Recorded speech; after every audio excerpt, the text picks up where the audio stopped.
Yo, what's up guys, I'm Charis and welcome to a new video. Today we're doing another update tour and today's update was Novtumberfest and Free-to-Play Changes, so let's get started. So Novtumberfest is kind of like a beach type event, and you can find it in the Lumbridge creator as per usual. In here you'll find a bunch of different skilling activities to do, and the skills include Slayer and Summoning, Crafting, Farming, Cooking, Range, Invention and Divination, Prayer, Smithing, Constitution, and Agility. Some things worth noting before we start is you can't get skilling pads from any of the activities here, but you can get strange rocks, so if you're going for those, definitely come here. You will also be able to get charity tokens for 1 week since the event is still going on. And it's also worth mentioning the XP scales to your level, so all of the XP rates that I'm going to give in this video are for level 99s. So to start with Slayer and Summoning, all you have to do is right click this wizard right next to the entrance and go through the dialogue. And then you'll go to this mode where you can zap the Wolpertingers, either dark or light. And depending on what your mode on your interface, you can either get Summoning or Slayer XP. So as you can see, the red one gives you Slayer XP and the green one gives you Summoning XP. So if you swap, they'll just switch around, and then the light one is going to give you the Slayer XP, so you can just switch between them, and all you have to do is just click them.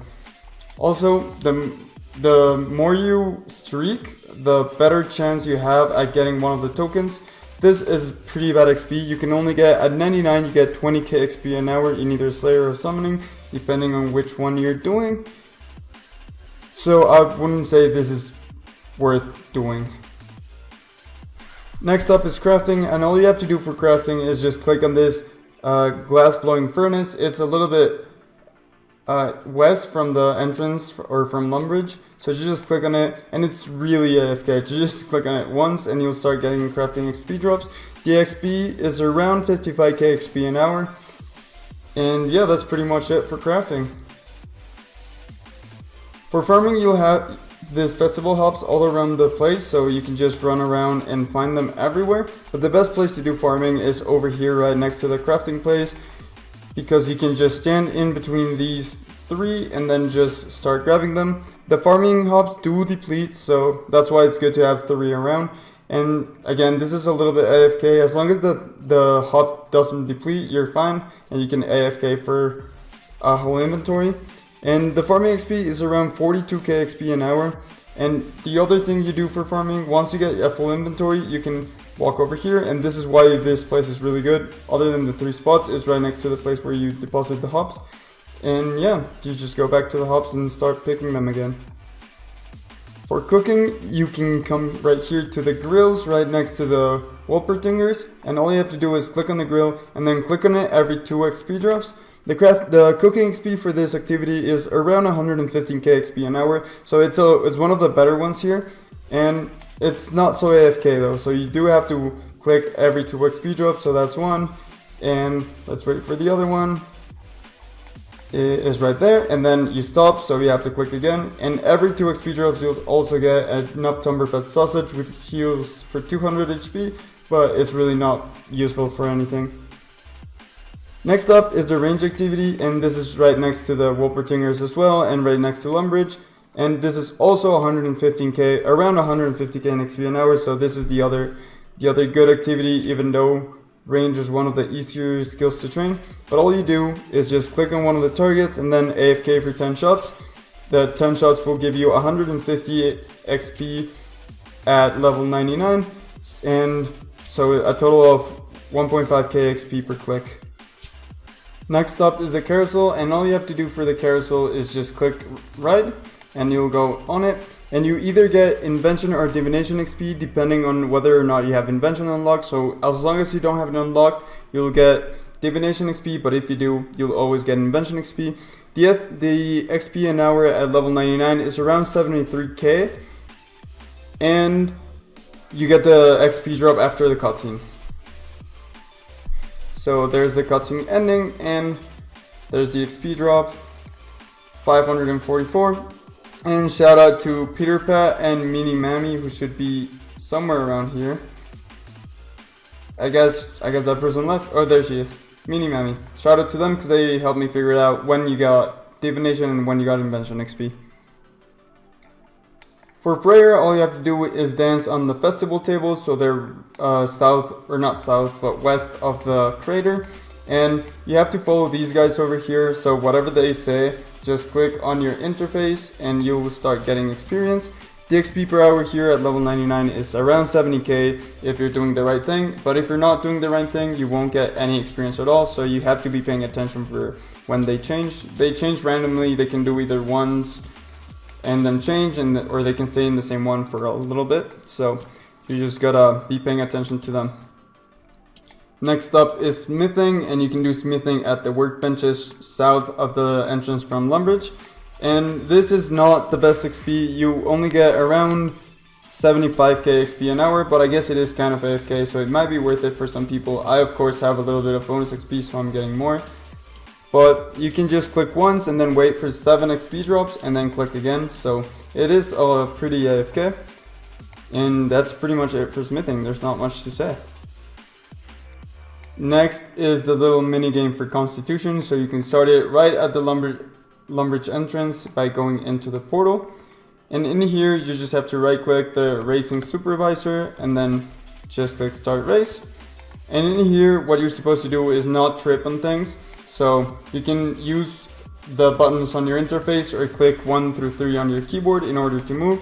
You want to be in the inside lane the most that you can, because that's where you get the most XP. You get 125% XP in the inside lane, then 100% in the middle lane, and then 75% in the outside lane. So you want to try and stay in the inside lane, but avoiding the obstacles as you saw there. There are 3 kinds of obstacles. The pretzel, which you don't want to avoid, you actually want to go for it because it'll boost your experience. Then there's the keg, which if you hit it, you'll get kicked out of the race for a little bit. And then there's the stool, which just lowers your experience gain, so you want to avoid those as well. The XP an hour here, it is for Constitution and it is around 30k an hour, so one of the worst ones because you have to be paying a lot of attention for pretty crappy XP, honestly. But if this is your thing, then definitely come try it. And for the final skill in the crater, it is agility, and you can start it by right-clicking, or not right-clicking, but just clicking on the sign right here. It is right south from the Lumbridge entrance, and this is one of the bigger ones, so it's pretty hard to miss. So all you have to do is click it, and then you have these 3 tables and then these 3 taps. So what you have to do is throw beers at the people coming in here. So just click on them, and it is pretty responsive, so it's pretty easy to just go forever. And the way it works, you get 1 point for every time somebody catches a beer, and you also get agility XP every time someone catches a beer. So that's how you're going to get your XP. Also, if you throw a beer and nobody catches it and then it just breaks at the end, like so, you lose 25 points, and then if somebody gets to the line without a beer, you lose 30 points. You also gain 5 points for every beer that a person catches, and the XP an hour here is about 45k at level 99. So this is pretty easy to do. I'm having a hard time keeping up just because I'm talking over it, but I was doing it. I got up to like 200 points without missing a single one, so it's not very difficult. And also to leave, you just click on the sign again, and it'll ask you if you want to leave, and just click yes. And it tells you how many points you scored. I'm not sure if the points matter at all. I'm guessing it only matters for tokens. Like if you have a higher score, you might have a higher chance for a token, but other than that, it doesn't seem like they're useful for anything. Like at the beach, there's also portals to take you to different places, so that it's just that you can hang out here, and whenever a distraction and diversion starts or a minigame, you can just teleport straight to it. We have the Menefus portal, the Waiko portal, that's for the Ark. Then you have familiarization, evil tree, big Chinchampa, cash, fish flingers, shooting stars, and sinkholes. One more thing you can do at the Novtumberfest is the bar crawl, and you can talk to Johanna south of the crater in order to get the bar crawl card. and you can choose between two of them. You can just say, tell me about the bar crawl car, and she explained everything. There's two different ones. There's the standard one, and then there's the advanced one. The standard one is free to play. Anyone can access every bar in there, and you get a small lamp for every bar you go to, and then 2 mediums for completing them all. And then for the advanced one, it is members, and some of the bars are locked behind quests, so you might not want to choose that one. You get a small lamp for every task as well, but you get 2 large lamps when you complete it all. So you get 1 task every day. So I'm gonna go for the advanced one, and just by clicking on it, I can open the bar and it tells me where to go. One of these will unlock every day, but you don't have to do them every day. You can just wait for the last one to unlock and then get them all to get your reward. So here I am at the bar, and all I have to do is talk to the bartender, and after talking to him I should get my XP lamp. So let's see. Is this the right one? This might not be the right one. Let's see. Open bar crawl. Forsters in Sears Village. Unless there's 2 bars in Sears Village, this should be the right one. Huh. Let's see, let's check the world map. There might be 2. Doesn't seem like it. So I'm gonna figure it out and come back to you. Right, so I am at the right bar, but all I had to do was buy a beer. So there's the beer, I'm gonna drink it. And there's my XP lamp, I'm gonna use it on divination. And it's worth mentioning that everybody gets the same bars, so the bar crawls are the same for everyone. So you might want to wait until the last one if you don't have all the quests completed, so you can tell which bars you're gonna have to go to. And if you can't go to them, choose the advanced one. If you cannot go to them, then choose a standard one. There are also happy hours for Novtumberfest, which actually double all the XP you get here. So all of the XP rates I just told you, they become double. So at those times, this might actually be worth doing for most people. And those times, and this is game time, are 4 a.m., 10 a.m., 4 p.m., and then 10 p.m. So the worlds are 81, 82, 83, 84, 85, and 88. And then the worlds for different servers like Portuguese, French, and Dutch are 47, 94, 55, and 118, and then 102 and 122. So you want to be in those worlds for happy hour to work. I'm not sure why it can't work in every world, but I guess that's how it has to be. So remember to come here and try to train your skills on those hours. So a little cool thing you can do here while in the race court, you can go to free cam and fly up, and you can actually see the battlefield from World Event 1. So let's go here. There it is. So we can run over there while in free cam. And this is what the Lumbridge crater looked like when the World Event 1 was going on. I remember you had to mine and woodcut those crystals for reputation or whatever. And this was just filled with mouse fighting. I just think this is a pretty neat thing to look at.